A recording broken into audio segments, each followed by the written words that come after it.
Le damos la bienvenida a nuestro invitado, el licenciado Rafael Mariñez. Él es encargado de libre acceso a la información y coordinador de la Comisión de Ética e Integridad del Instituto de Desarrollo y Crédito Cooperativo, el IDECOP.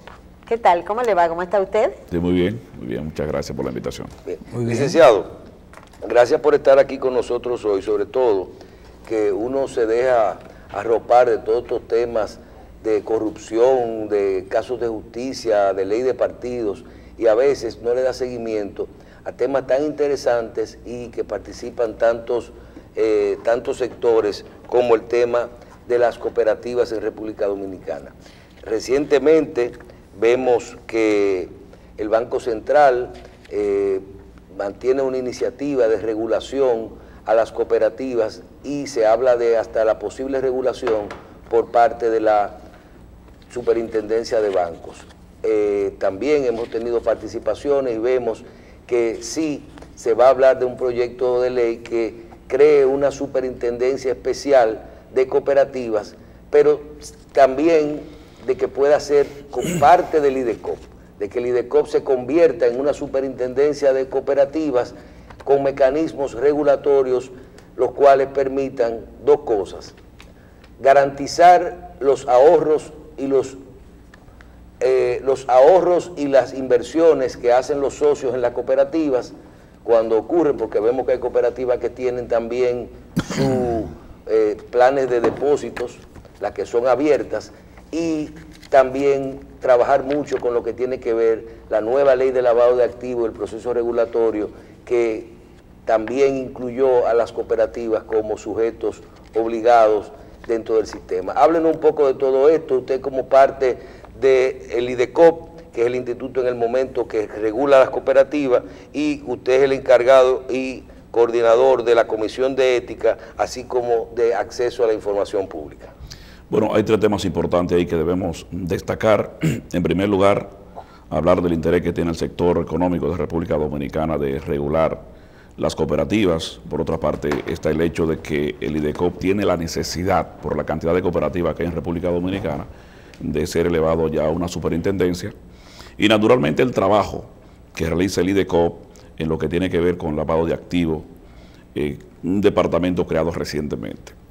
En primer lugar, te voy a hacer referencia a la necesidad de que el IDECOP se convierta en una superintendencia. Evidentemente que el IDECOP nace en el año 1964, después de la aprobación de la ley 31-63, y pensar en un organismo que regulaba una cantidad de cooperativas por debajo de las 100, 200 cooperativas y que ha ido creciendo en el tiempo, y que en este momento tiene unas 957 cooperativas aprobadas, actuales. O sea, estamos hablando de 957 cooperativas, 677 de ahorros y créditos y servicios múltiples, 630 grupos en formación a nivel nacional.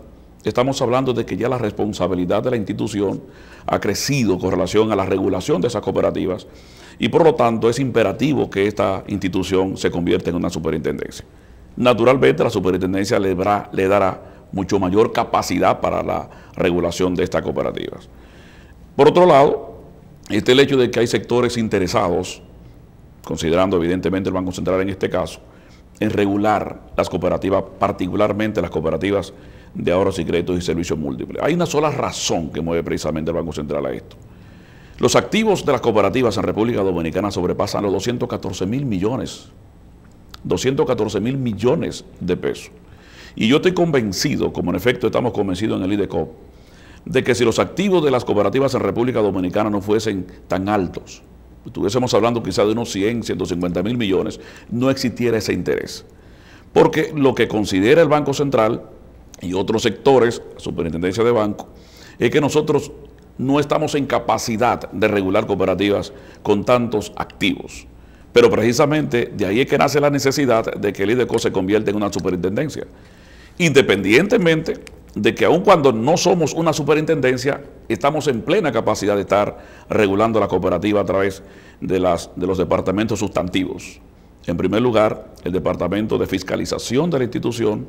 En segundo lugar, de asistencia técnica y de desarrollo y planificación. O sea que por ese lado nosotros estamos convencidos de que los ataques que vienen de sectores oficiales para controlar las cooperativas en República Dominicana tiene un nombre, tiene un título, y es precisamente la cantidad de activos que hoy tienen las cooperativas en República Dominicana. El tercer tema es el tema del lavado de activos.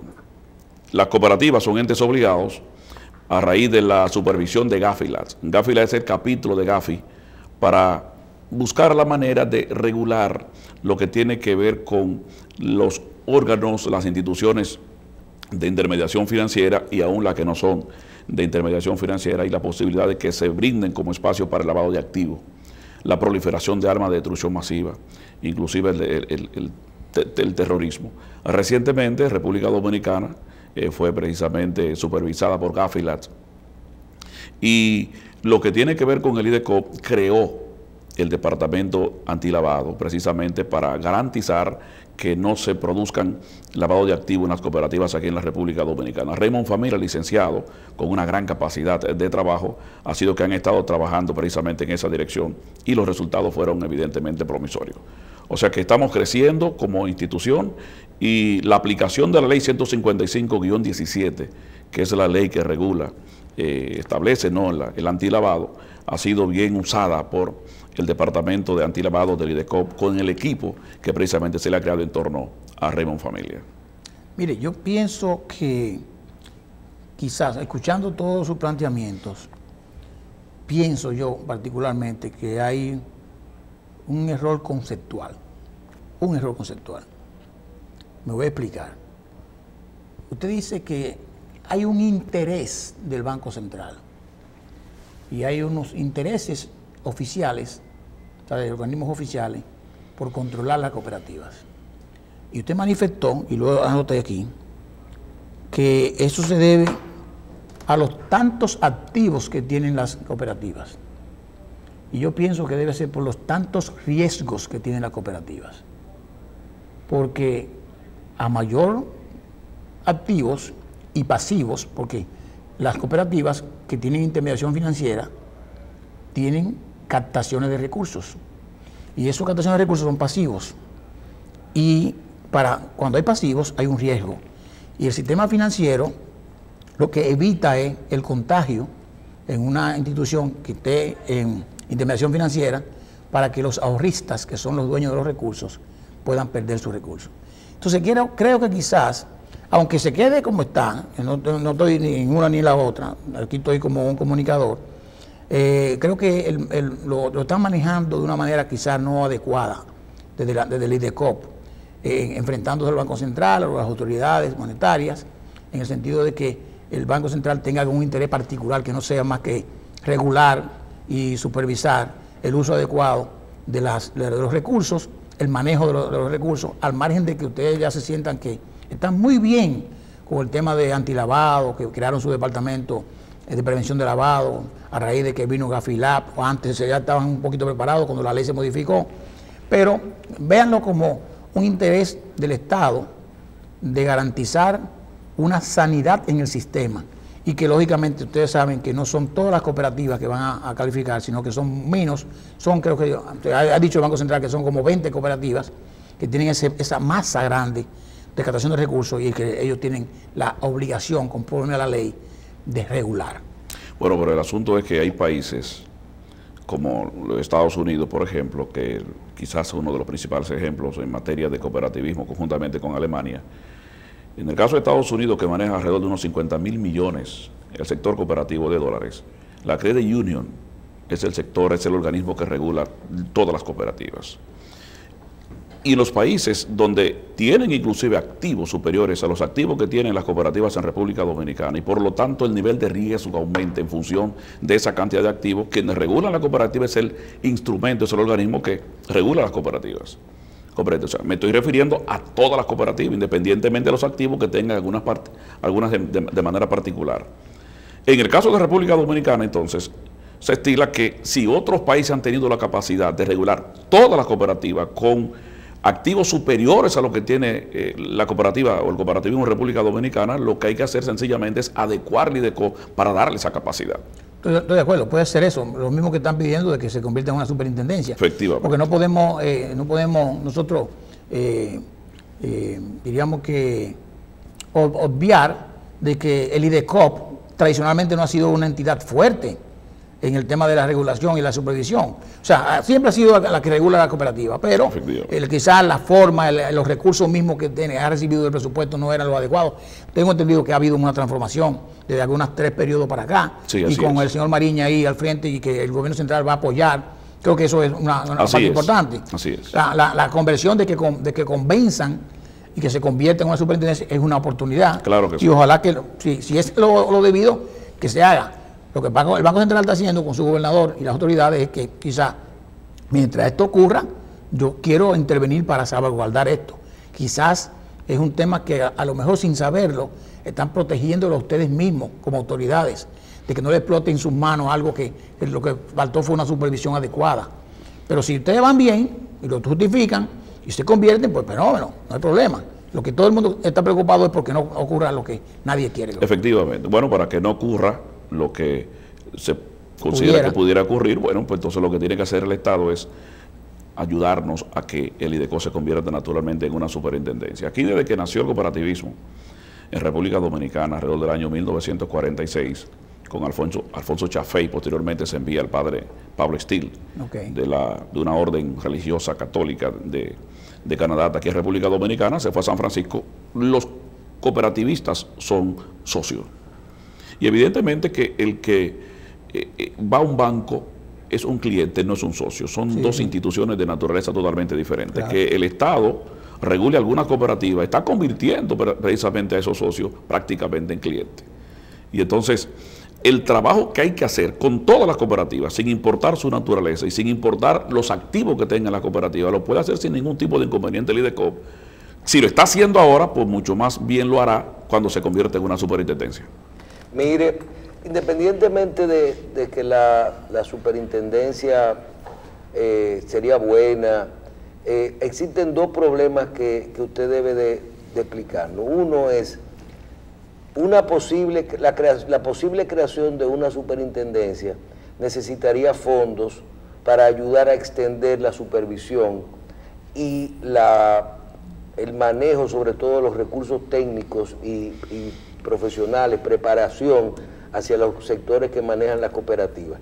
¿De dónde podrían salir fuentes que financien esta superintendencia de cooperativas?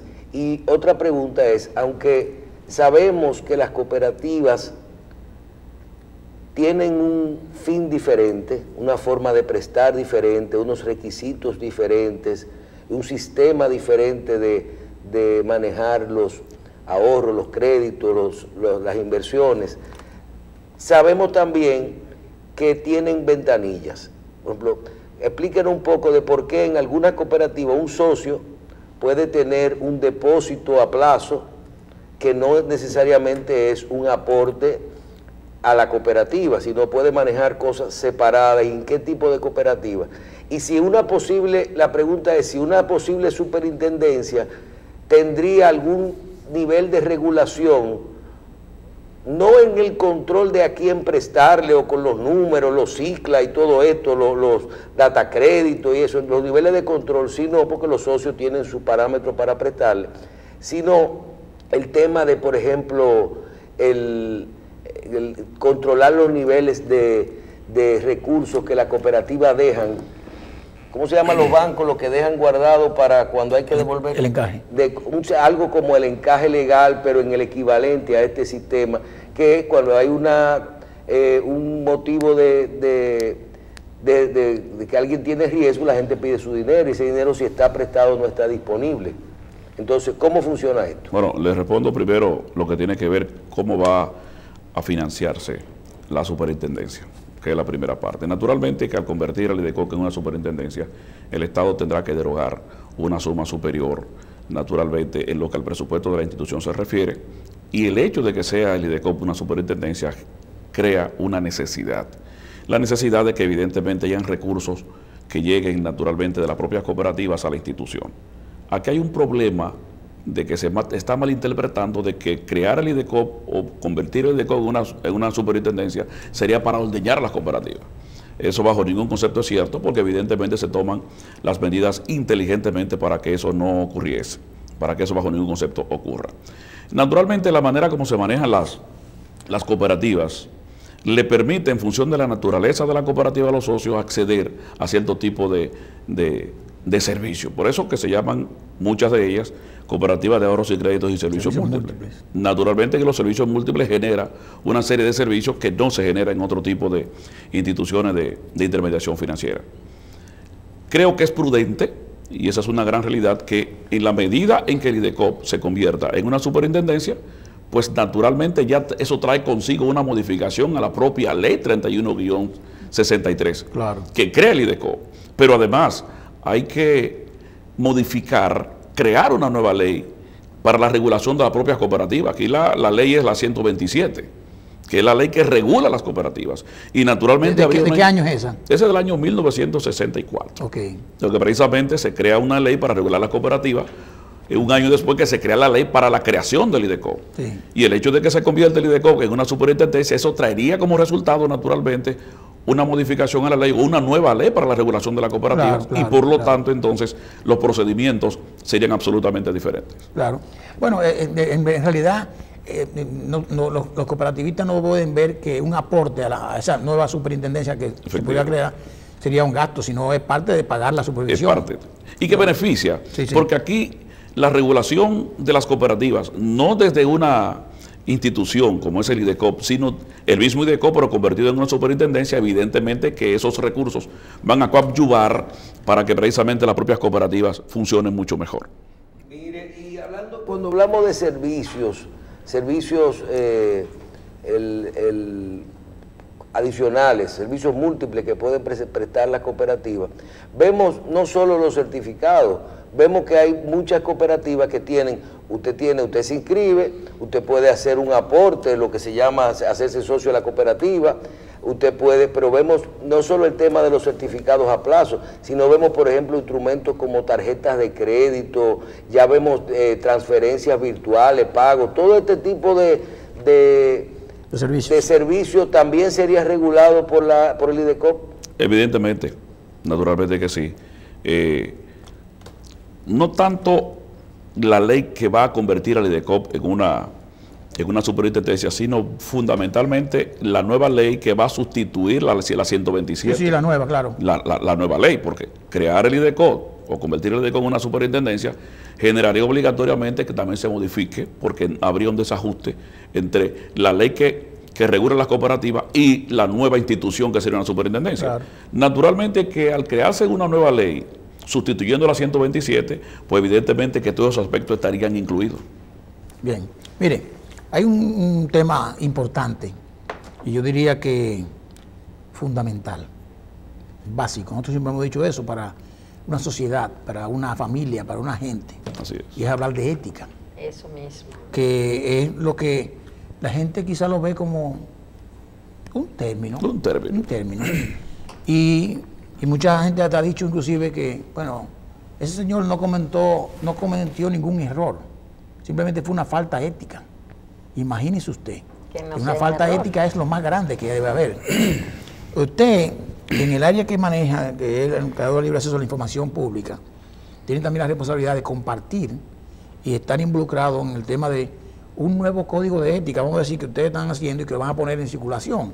Así es. O que pusieron en circulación. Ya pusimos en circulación. Entonces, yo creo que de esto, que los empleados de las dependencias se lo dicen a los empleados primero y le mandan un librito a cada uno, la mayoría de la gente no lo lee.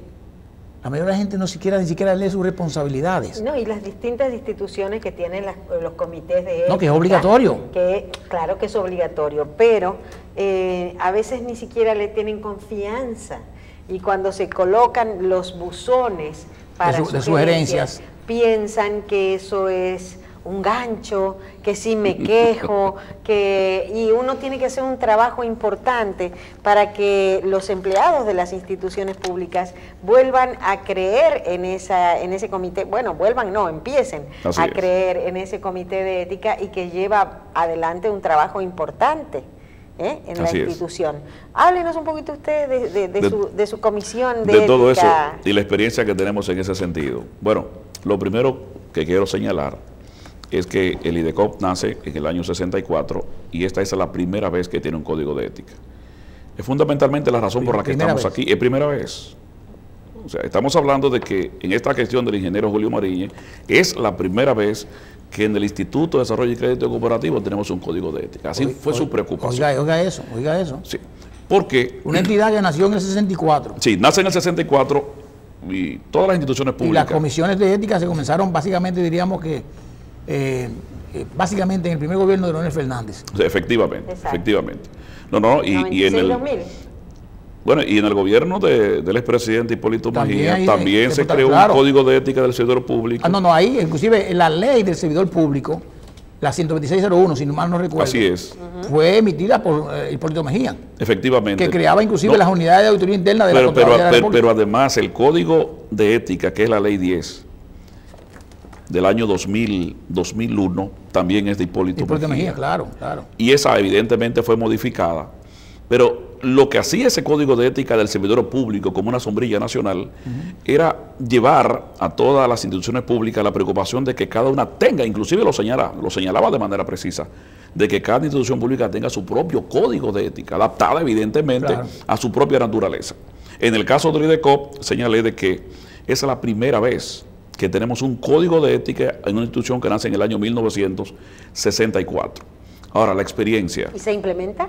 Claro que sí, porque es importante señalar lo siguiente, señores, el objetivo de la ética fundamentalmente, y un código de ética de manera particular, es la promoción de la ética. Claro. Esa es la promoción de la Los ética. valores. Es tanto así que los artículos 7 en adelante señalan de ese código, y el artículo 23, por ejemplo, de que lo que tiene que ver con un comportamiento no adecuado de un servidor público del IDECOP, lo que está consagrado a las sanciones, nos va a conducir la ley 41-08 de la función pública. Porque no vamos a crear un código de ética sancionatorio per se. No, el código de ética de una institución, pues evidentemente en lo que tiene que ver con sanciones tiene que relegarnos a la ley 41-08 de la función pública y su reglamento de aplicación. Claro. Y naturalmente el decreto 143-17 fue el decreto que emitió el presidente de la República para determinar, modificarla y determinar la forma de escogencia de las comisiones de ética. Claro que ahora no se escogen porque antes el director tenía la facultad de decir fulano son una comisión de ética. Ahora la escogen los mismos empleados. Sí. Bajo un procedimiento de votaciones. Y se escogen ahí, creo que hay siempre una persona que debe estar, creo que es el consultor jurídico. Sí, así automático. Es. Pero lo demás es... Y el director o el encargado de la oficina de transparencia. Okay. Sí, efectivamente. Es obligatorio. Inclusive el encargado de la oficina de libre acceso a la información pública, que debe conocer a plenitud la ley 200-04 de libre acceso a la información pública y el reglamento de aplicación, el 130-05, debe pertenecer ipso facto a la comisión de ética y a la comisión de compra y contrataciones. Lo establece la misma ley. Ahora, el decreto 143-17 fue el decreto que últimamente estableció la nueva forma para la escogencia de las comisiones de ética.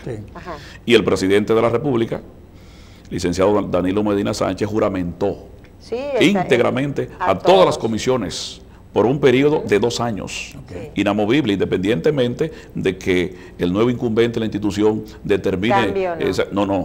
Eso es inamovible, pero además protegido 2 años más. Porque es posible que durante 2 años la comisión de ética, uno de los miembros de la comisión, se haya dirigido a sancionar un comportamiento no ético de un funcionario. Y que por lo tanto, una vez termine su función durante 2 años, entonces pretenda perseguir a ese ex miembro o a ese miembro de la comisión de ética, porque evidentemente puede ir nuevamente a elecciones. Antes nos regulábamos con otro reglamento, el 1-14, que lo emitió la misma Dirección General de Ética que hoy dirige el licenciado Lidio Cadet, pero hoy estamos bajo la sombrilla del decreto 143. Dos cosas para terminar. ¿Hasta qué punto los empleados, usted que estaba viendo desde arriba, los empleados pudiesen sentir esa independencia, que aunque lo escogieran por una elección de los mismos empleados, se sientan ser independientes para realmente poder llevar una acusación de falta ética de un funcionario o del funcionario mayor y que realmente no ponga en riesgo su trabajo? porque la gente piensa aquí, lógicamente, con el salario, que se pague el 15 y el 30, o en el caso del gobierno 25. Yo voy a decir que una cometió una falta de ética y yo soy un empleado y que no me van a cancelar. ¿Qué garantía tiene el empleado? La garantía está consagrada precisamente en el mismo decreto, porque existen procedimientos para que el empleado en una institución pueda denunciar. Un recurso. Número uno. El mismo código así lo establece. Nosotros debemos tener en la institución un buzón de sugerencia, que más bien es un buzón de denuncia. Y de quejas. Número uno. Número dos, 2 días antes de la reunión que obligatoriamente debe realizar la Comisión de Ética mensual, una por mes, de manera regular, se debe comunicar a todos los empleados de la institución que se va a realizar esa reunión, a la hora que se va a realizar la reunión, porque él pudiera ir a solicitar estar presente en esa reunión y hacer cualquier tipo de declaración con relación, incluso a un funcionario. Sin embargo, más allá de que esté presente, también puede mandar una comunicación. Y entonces nosotros, como Comisión de Ética, hay un encargado de ética de manera particular que tiene la responsabilidad de iniciar un proceso de investigación. Imagínese usted una institución como el IDECOP, que tiene 15 direcciones regionales, y que el trabajo de nosotros como Comisión de Ética no solamente para los empleados que están en la institución, en la sede central, sino también para los empleados que están a nivel nacional, que nos llegan con cierta frecuencia algunas denuncias de un empleado que no está actuando a la altura de los procedimientos éticos, y nosotros actuamos de manera inmediata para determinar si es prudente o no aplicar una sanción o no aplicarla, si realmente la cometió o no, porque es posible que hayan elementos que quieran hacerle daño a otro, pero nosotros estamos tratando de actuar con la mayor altura La última posible. pregunta es, y es solamente un comentario, ¿en qué administración usted entró al IDECOP? Bueno, en la administración del profesor Aníbal García Duvergé, año 2015. Le pregunto esto para concluir el programa, porque estamos hablando de ética y nosotros los televidentes son muy inteligentes. Usted se llama Rafael Mariñez. Y el director se llama Julio Mariñez. Así es. Y queríamos aclarar que usted entró en una administración anterior, la de Julio Mariñez. Es importante destacar eso, porque... que no tiene nada que ver. Pero hay algo no más. Son familia. Además. No, pero hay algo más importante todavía, porque puede terminar la entrevista y algunas personas pueden hacerse la idea de que, bueno, se fue Aníbal García Duvergé, ¿y por qué lo dejaron a él? ¿Porque era Mariñez? Exacto. No, lo que ocurre es que había una resolución, la 1-14, de la Dirección General de Ética, que establecía desde ese tiempo, que ya está modificada por el decreto 143, que el coordinador de la Comisión de Ética no podía ser removido, sino 2 años después de haber sido escogido. Entonces, cuando llega Julio Mariñez, pues evidentemente se encuentra con esto. Pero llegando Julio Mariñez, ahí cercano, aparece el decreto 143-17. Pero además no son familias. No somos familia. Bueno, pero queda claro eso. Lo que pasa es que esos apellidos que no son tan comunes, es natural que uno piense, son familia. Porque... Además, nosotros somos muy amigos del ingeniero Julio Mariñez. Bueno, una gran persona y un trabajo extraordinario que está haciendo. La mayor evidencia de eso es el hecho que desde el año 1964, que es bueno que se señale y se subraye eso, desde el año 1964, esta es la primera vez que el IDECOP tiene un código de ética. Sí, importante eso. Eso es importante. No, y la gran cantidad de aprobación de cooperativas, yo creo que se ha triplicado, ¿verdad? Y 900, efectivamente, nosotros tenemos 956 cooperativas, 130 grupos en formación a nivel nacional, lo que significa que este año nosotros pasaremos de las 1000 cooperativas, porque hay una cantidad que están depositadas en el departamento legal, y se está trabajando precisamente para obtener el decreto. Muchas gracias por dejarnos este libro aquí del Código de Ética y además la referencia de las leyes adyacentes. Gracias a ustedes por la invitación. Ojalá que la gente entienda que la ética es fundamental. Eso es así. Para todo en la vida. Eso es así. Pues le damos las gracias a nuestro invitado, el licenciado Rafael Mariñez. Él es encargado de libre acceso a la información y coordinador de la Comisión de Ética e Integridad del Instituto de Desarrollo y Crédito Cooperativo, el IDECOP. Gracias por haber estado con nosotros. Volvemos. Gracias a usted.